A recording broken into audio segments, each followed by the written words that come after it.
Alright, I thought I'd do a quick little video on this. It's come up a couple times on different threads throughout the years. Anytime somebody's looking at trying to bend the Schedule 40 PVC, either in a tighter radius or having it maintain a permanent bend. First did this a number of years ago. It was back in Boy Scouts, for a project we were doing. Worked great, so I'm gonna try to get in here, demonstrate it. This is a 2-foot section of pipe. You can see the end. I used just a little bit of blue painter's tape, capped it off there just to hold that in. Now what I'm going to do, you can see I've got a funnel here. I'm going to put this funnel down in the end of the pipe, and then I've got some regular sand, nothing special. You can use play sand. This sand I just actually pulled across out of the pond across the street from me. So we're going to take some of the sand and I'm going to dump that down the funnel, just enough to fill it about halfway. We're actually going to heat this sand, so I really don't want any more down there than I need for my bend. This particular instance, I'm only going to bend just the lower half of this, so I really don't need too much sand. If I use more sand than I need, it's just going to take longer to heat up, so I suggest measuring it out first and then emptying the tube. Alright, so now we come inside. We've got our tube about halfway full of sand. You can see I'm just using just a recyclable aluminum tray here. But what I'm going to do is I'm going to empty out all the sand that we had in the pipe. You can see it really doesn't take too much to fill that. Want to make sure we get all of it out of the end.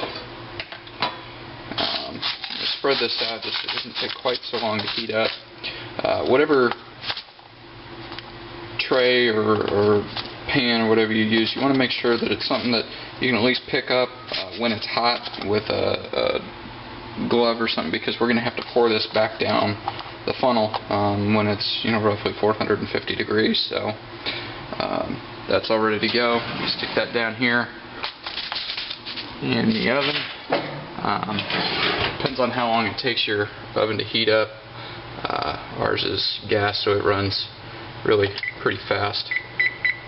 So I'm going to set that up to about 450 and come back when it beeps and it lets me know it's hot. Alright, this has been in there probably about 5 minutes past when the buzzer went off to let me know it was up to temperature. I'm going to take that hot sand out now. I'm just going to pour it right down on the floor. Tube. We taped up the end so it won't pour out.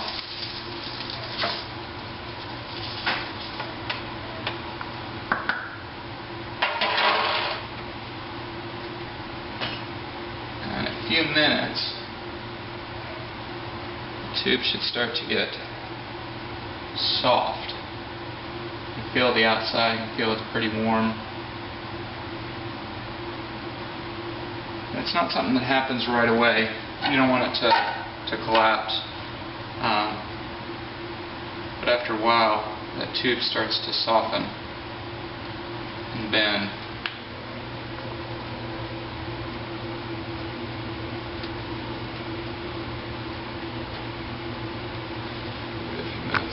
Alright, so as you can see, we got about half that bend in before the sand started to cool down a little too much. So dumped it back out into my pan. I'm going to stick that back in the oven while we're still nice and hot.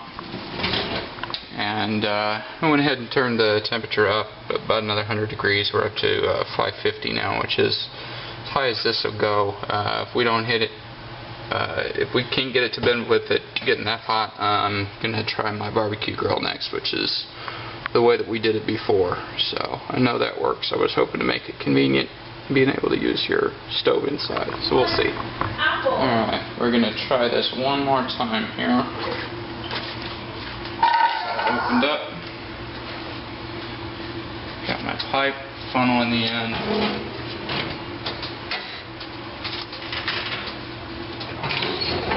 and out. Pour away.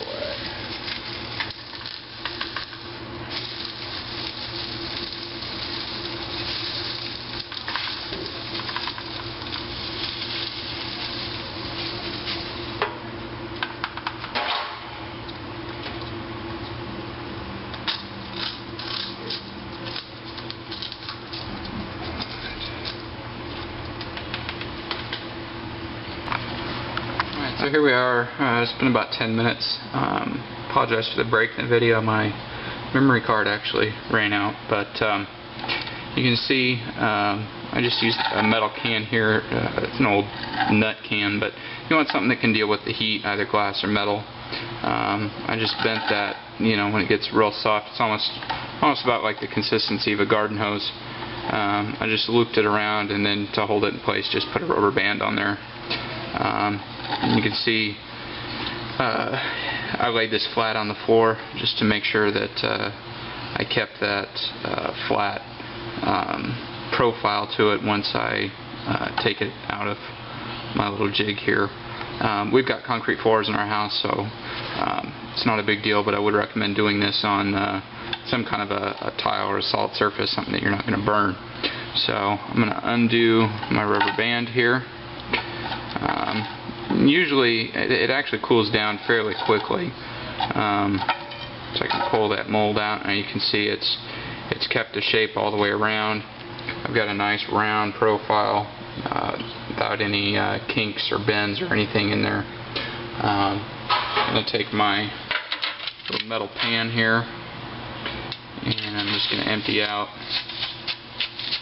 the sand on the inside.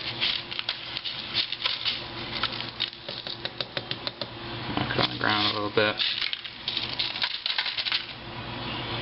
and that'll help cool it down even more now that I get that thermal mass out of the inside of it. So that's it. You know, within a few minutes you can bend that into whatever shape you want. We've tied them in knots. We've done full circles, half circles, you name it. So I'll show it again when I get it all painted up and cut and trimmed for what I'm using this one for. This is the project that I had started. These are just regular under cabinet lights. They fit pretty nice inside of a 2-inch PVC cap, pipe cap. So that works great for the light. Comes with link cord on it. I'm going to use these for landscape lights. And this was the stake that I had to put those in the ground. You know, it works, it's functional, it's adjustable even, but it still looks like plumbing parts. And my goal was to build these things for, you know, less than $5 to $10 a piece, but have them look nice, have them look professional. So this is what I'm trying to replace with the pipe that we bent today. Alright, so here you can see our finished bent PVC pipe with the little light fixture housing on the end of it. Plan to use these along a walkway area or garden area. This has a nice curve to it. Painted it up, make it look like metal. I use the Krylon Fusion. I really like this hammered finish. It's pretty forgiving if you've got little joints or glued up areas. Kind of fills in, looks real nice. So you can see that's my cord will go out, tie into my 12-volt landscape lights, and for you know, a couple cents worth of PVC, I've got a real nice fixture and housing. So, and it doesn't look like plumbing parts, which is always a plus. So that's it. Good luck if you want to try this. It seems to work pretty well for me.